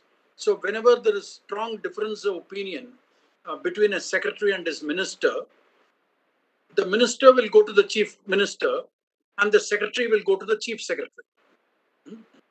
And the chief secretary will try to understand the entire issue and sometimes find out appropriate via media, or sometimes take you to the chief minister, and there will be a conference involving the secretary, the minister, the chief minister, and the chief secretary, and things will be sorted out. Because it's not based on ego, it is based on, I can give a number of examples on this. In fact, let me give an example. I was Joint Secretary Urban Development in the government of Maharashtra. And I had looking after municipal corporations. So I used to review the performance of municipal corporations and found that you need to take steps to improve your revenue. Your revenues have remained static for 7 years, 8 years. And on a one-on-one basis, over 6 or 7 months, I kind of persuaded the municipal corporations to come up with better proposals. They have to be passed with the municipal corporation. Then they come to the state government for approval, and the state government has to approve it. So I remember that all corporations, including the Pune Municipal Corporation, I asked them to increase the octroi rate at that time and certain other property tax rates, etc. And the corporation agreed to it, had a resolution of the corporation after debating the matter in the corporation, sent a proposal. I scrutinized the proposal and got it approved by the minister.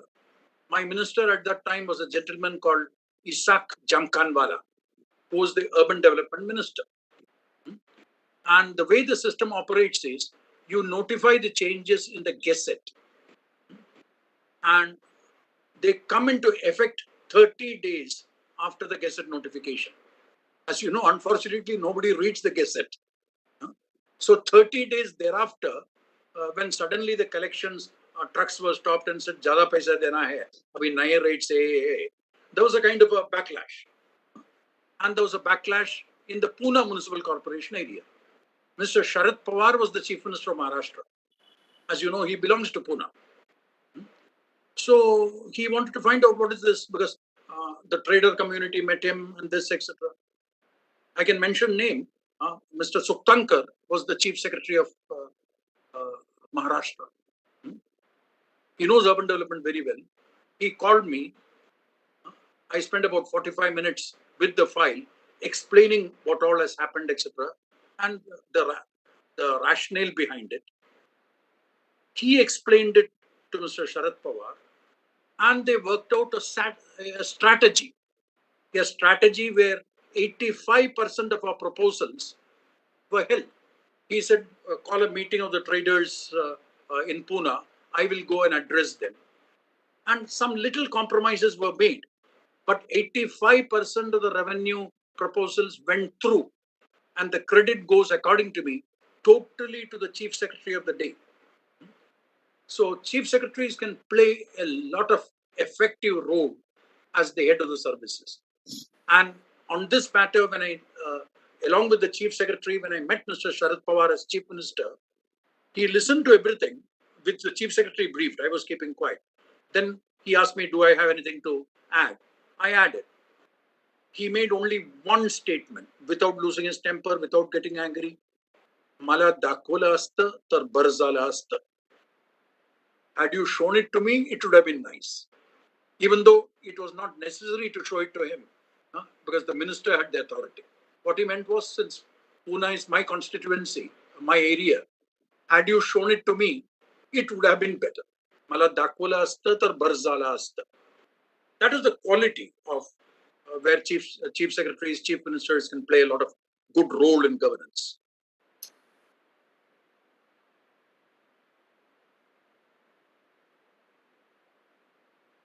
Thank you, sir. Thank you. There is another question by Vedant Tiwari to Ribeiro, sir. Sir, could you please throw some light on the political interference in judiciary and judicial system? You see, we would not know if anybody has really approached the judicial officers, and that is done very quietly, if at all. But I know that formally judicial officers, the judges, would never entertain any such approach.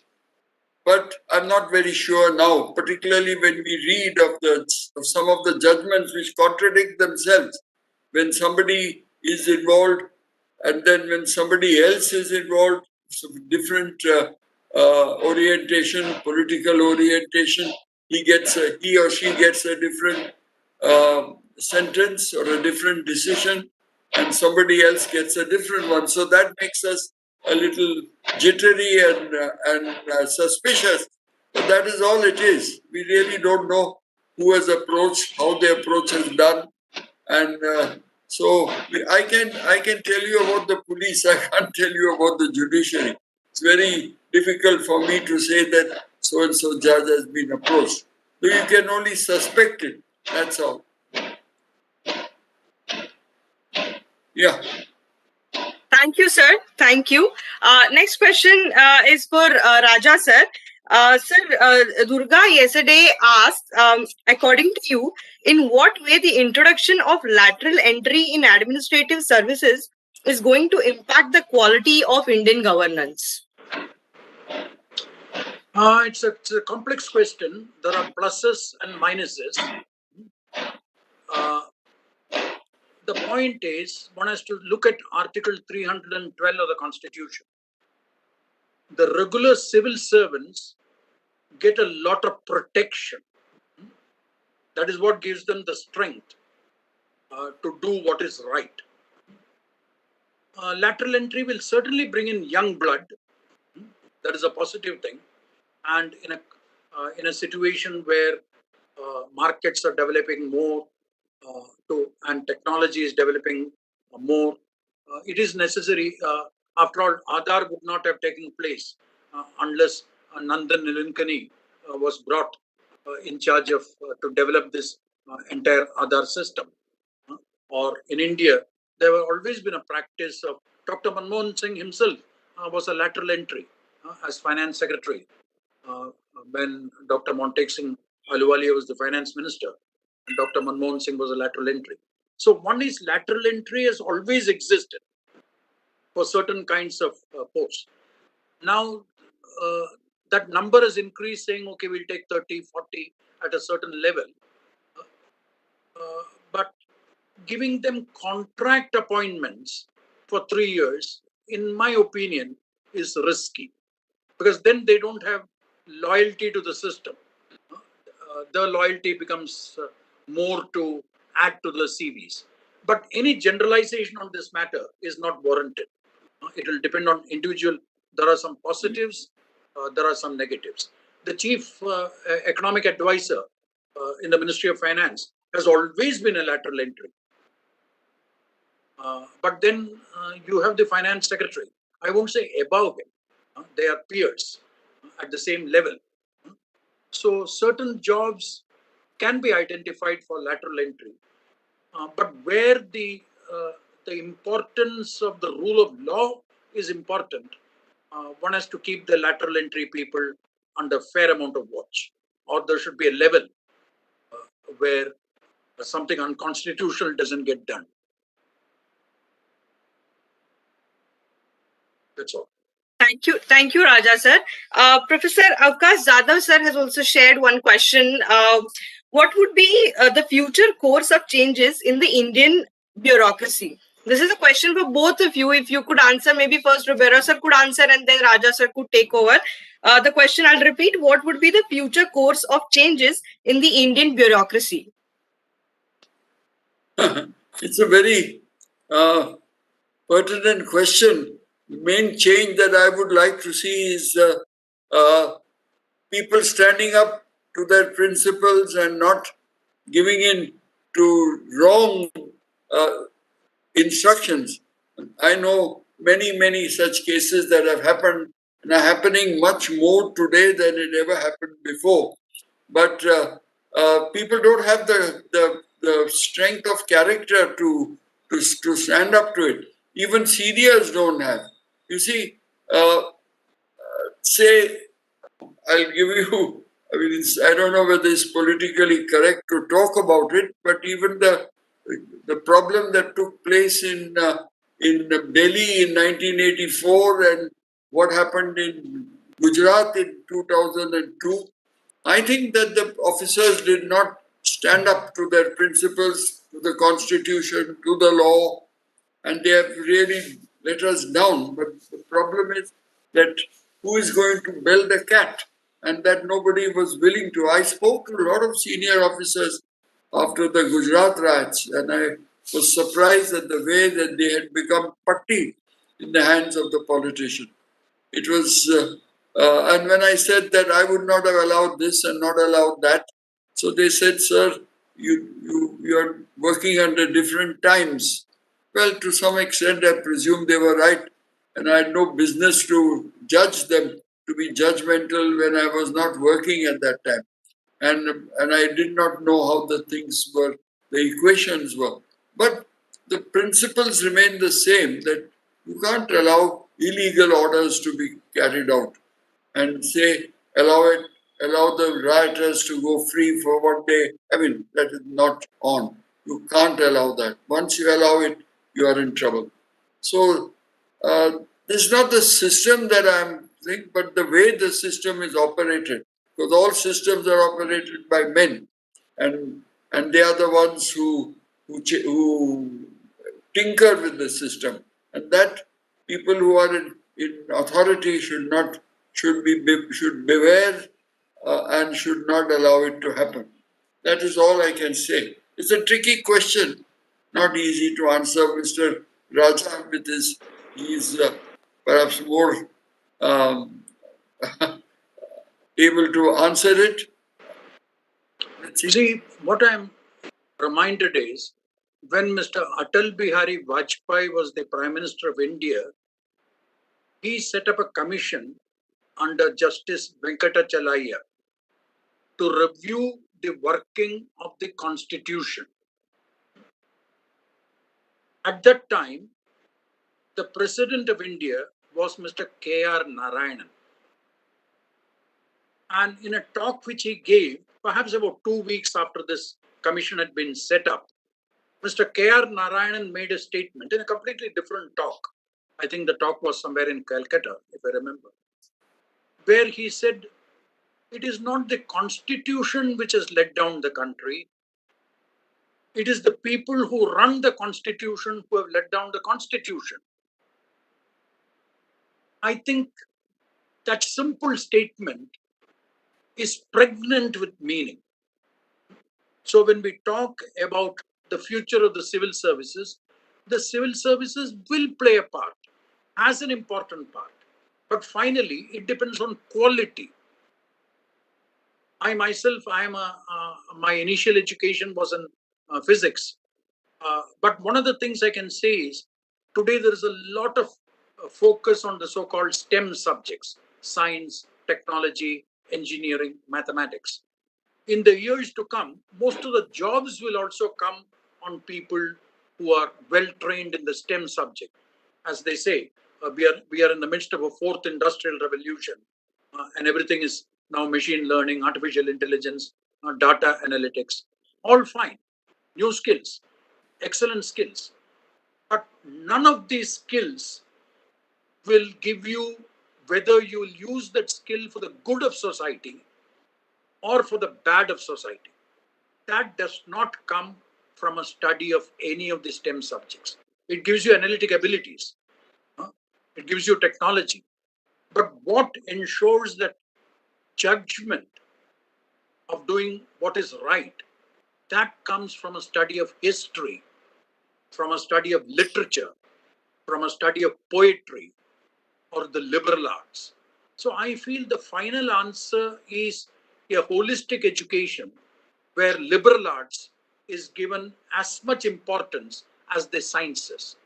Even during my time, the Ivy League universities, like when I studied in Columbia, there used to be courses for the undergraduates. A physics major will have to do a course called Poetry for Physicists, and a history major will have to do a course called Science for Historians.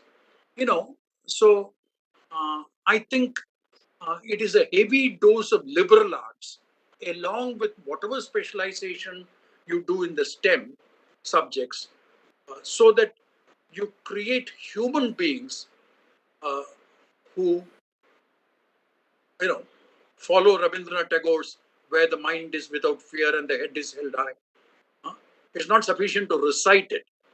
It's necessary to get imbibed with that kind of a value system, which certainly comes from a deep study of the liberal arts. You see, one interesting thing is, I have done readings on which are the periods of history when not merely in India, throughout the world, the civil services has done very well. Again, the British civil service in Britain, when almost everybody was extremely well versed in Plato's dialogues, it was very difficult to purchase a civil servant. In China, people who are extremely well versed in Confucius couldn't be purchased. That is, the decisions was always based on the inner voice and the conscience. So I think the reform in the civil service is you need holistic education at a younger stage itself. Your values are created both at home and after joining service, the first few bosses under whom you work. Mr. Ribeiro mentioned that there was a time when care used to be taken that an assistant collector or an assistant superintendent of police is always posted with an officer who is known for high standards and who is known for integrity. So the first few bosses with whom you work molds your value system in the service. And before that, obviously, your home background and family background does matter. There is no magic wand of reforming services. Thank you. Thank you, Raja sir. Thank you, Ribeiro sir. With this, I declare that the question and answer session is now over. Thanks a lot for both of you.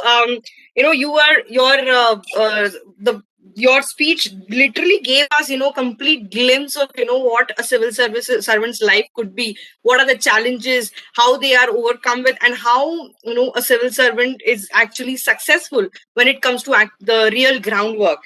And the question answer session that followed, it gave us a more clearer picture on what needs to be done, what is expected ahead, and what needs to be done for a better bureaucracy that we are hoping for in the changing dynamics of the democracy in our country. Thanks a lot to both of you, Ribeiro sir and Raja sir, and it was a great honor interacting with you. Thank you so much. Over to you, Tiksha. Thank you.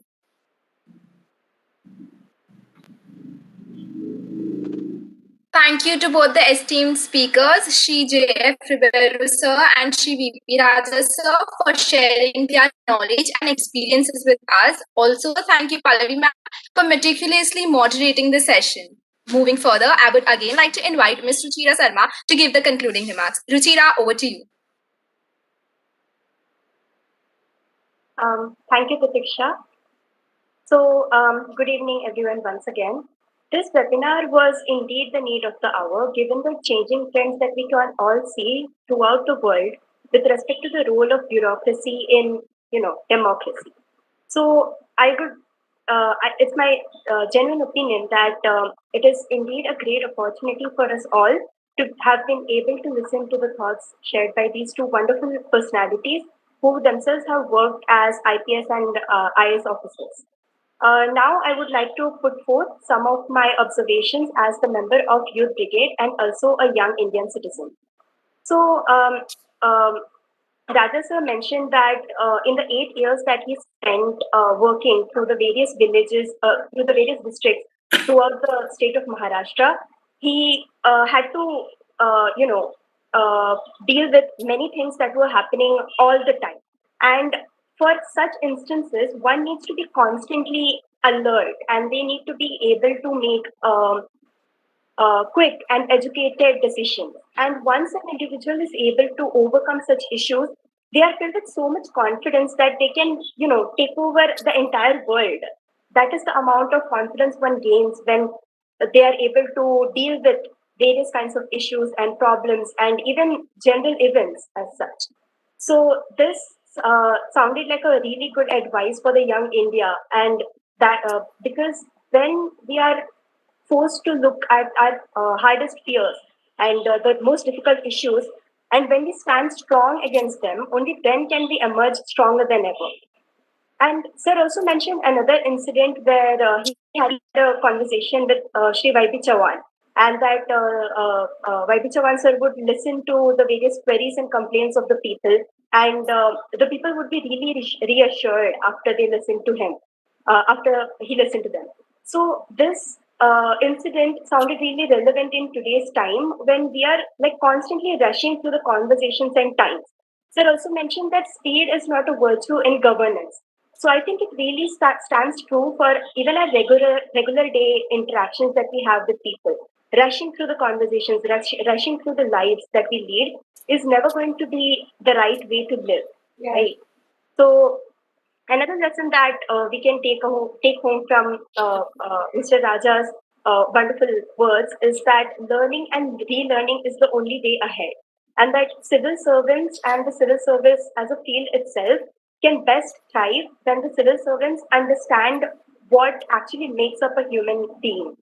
They cannot they cannot behave like they're dealing with things or objects or just population. They have to understand that it is the very the very humans that they are dealing with, and only then can the entire nation of ours can truly thrive. So I would like to thank Shri VP sir and also Julia Ribeiro sir for bringing your amazing ideas and sharing them with us. And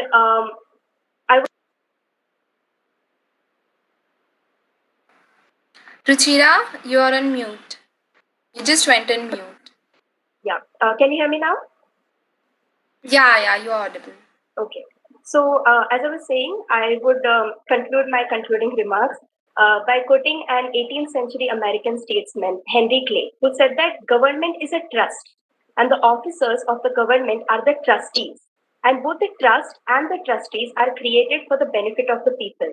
And with that, I would again like to thank all of the viewers and the speakers in particular.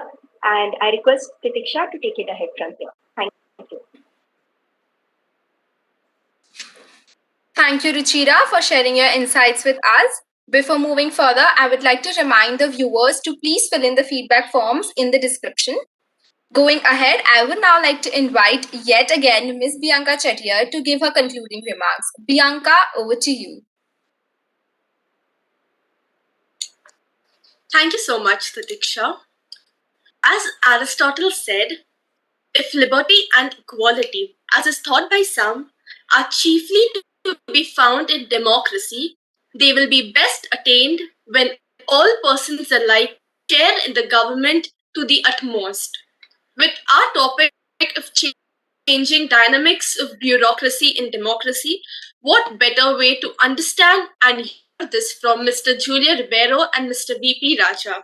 As we're talking about the changing dynamics, Mr. Julia Ribeiro rightly spoke to us about a few changes in civil services and even in the political sphere. Taking the basics first, before giving the UPSC exams, the training that the UPSC aspirants go through is very much different from the ones now. Then there has been so many changes in the political sphere, such as politicians then should not interfere much with the civil servants. But now the situation here is very much different. Before, there was mutual respect between all officers and the citizens. That cannot be seen now. Another change which is put forward was that earlier, as soon as students came out of the police academy, the best students were put under the best officers, regardless of the geographical area or any other aspect. Even the value system was way different than it is now. As Sir rightly mentioned, earlier CBI and the Election Commission were given a lot of respect, but now nothing of that is done. An anecdote also which was shared by Sir showed us the huge difference on the police actions when someone was taken to the police office. A few other notable points which Mr. Julia Ribeiro mentioned was that officers joining Indian services must know that they are giving their service to the people and not just enjoying the position they are in. Another point being, in whatever situation one is put in, we must always stand a ground and must not give away to any threats or let anyone take advantage of their positions. This indeed is a learning experience for us. Mr. VP Raja and Mr. Julia Ribeiro laid emphasis on a few points which indeed is very important. They mentioned that civil services is for doing good for the public. If you want to serve the public, that is the place. Civil services, they are a service of change. It is a service of change for the country. As a civil servant, all the small differences made at the end would be a huge difference. Lastly, from listening to Ribeiro sir and Raja sir, we understand that the values of truth, justice, service to others, compassion, and standing one's ground is very important for a civil servant. This is one aspect which has not changed and will never change. Thank you very much, Ribeiro sir and Raja sir, for speaking to us on the changing dynamics. We believe here that at PCGT, with the help and guidance from our trustees, we can stand for good governance. We will raise issues which concern us and work towards it. If given the right opportunities, we, the youth, can surely make a positive difference in the dynamics of bureaucracy in our democracy. Thank you very much.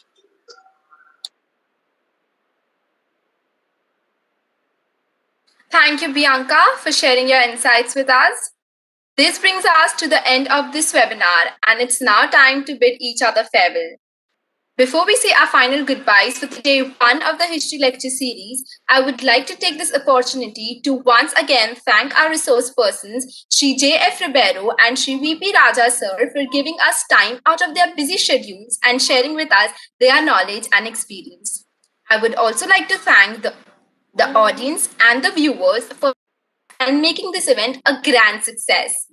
I also present my gratitude to the volunteers of PCGT, Public Concerns for Government Trust, and the Youth Brigade of KASH Foundation, without whom this event would not have been possible. Special thanks to PCGT, Public Concerns for Government Trust, History Department of St. Xavier's College, Dr. Geeta Ajit, Ms. Pallavi Smart, Ms. Bianca Chettiar, Campus Ambassador of PCGT, Public Concerns for Government Trust, and Ms. Ruchira Sarma, Coordinator of this event. Thank you all for joining us. Hoping to see you all in the upcoming webinar. Do subscribe to and stay tuned to our YouTube channel, KASH Foundation Mumbai, to get exclusive notifications. For more information about KASH Foundation, kindly visit the KASH Foundation website www.kashfoundation.org and the CAPD website www.kashcapd.com. Also, do visit us, find us on our Instagram account Kaash_Foundation_org. On Facebook, WordPress, and YouTube as Kaash Foundation Mumbai. Till then, sanitize your hands, wear your mask, take care, and stay safe. This is Ms. Titiksha Kabra, member of Youth Brigade of Kaash Foundation, signing off. Thank you.